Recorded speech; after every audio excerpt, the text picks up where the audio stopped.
ಭಾರಿ ನಿರೀಕ್ಷೆ ಮೂಡಿಸಿರುವ ಬಿಹಾರದ ವಿಧಾನಸಭಾ ಚುನಾವಣೆಯ ಮೊದಲ ಹಂತದ ಮತದಾನ ಮುಗಿದಿದೆ.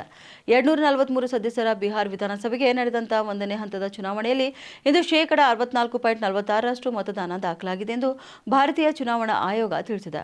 ಎರಡನೇ ಹಂತದ ಮತದಾನ ನವೆಂಬರ್ 11ರಂದು ನಡೆಯಲಿದೆ. ಇನ್ನು ಬಿಹಾರದ ಮಿನಾಪುರ್ ವಿಧಾನಸಭಾ ಕ್ಷೇತ್ರದಲ್ಲಿ ಅತಿ ಹೆಚ್ಚು ಮತದಾನ ದಾಖಲಾಗಿದೆ. ಕುಮಾರ್ ವಿಧಾನಸಭಾ ಕ್ಷೇತ್ರದಲ್ಲಿ ಅತಿ ಕಡಿಮೆ ಮತದಾನ ದಾಖಲಾಗಿದೆ. ಇನ್ನು ಇಂದು ಬಿಹಾರದ 18 ಜಿಲ್ಲೆಗಳ 121 ವಿಧಾನಸಭಾ ಕ್ಷೇತ್ರದಲ್ಲಿ 1000ಕ್ಕೂ ಹೆಚ್ಚು ಅಭ್ಯರ್ಥಿಗಳು ಕಣದಲ್ಲಿದ್ದರು. ಅದರಲ್ಲಿ ಕೂಡ ಉಪಮುಖ್ಯಮಂತ್ರಿಗಳಾದ ಸಾಮ್ರಾಟ್ ಚೌಧರಿ ಮತ್ತು ವಿಜಯ್ ಕುಮಾರ್ ಸಿನ್ಹಾ, ಆರ್ಜೆಡಿ ನಾಯಕ ತೇಜಸ್ವಿ ಯಾದವ್ ಮುಂತಾದವರು ಪ್ರಮುಖರಾಗಿದ್ದಾರೆ. ಅವರೆಲ್ಲರ ಭವಿಷ್ಯ ಈಗಾಗಲೇ ಮತಯಂತ್ರ ಕೂಡ ಸೇರಿದೆ. ಇನ್ನು ಜಿಲ್ಲಾವಾರು ಅತಿ ಹೆಚ್ಚು ಮತದಾನ ಬೆಂಗುಸೆರೆನಲ್ಲಿ ದಾಖಲಾಗಿದ್ದು, ಅಲ್ಲಿ 67.32% ಮತದಾನ ಕೂಡ ದಾಖಲಾಗಿದೆ. ಶೇಖ್ಪುರದಲ್ಲಿ ಅತಿ ಕಡಿಮೆ ಮತದಾನವಾಗಿದೆ.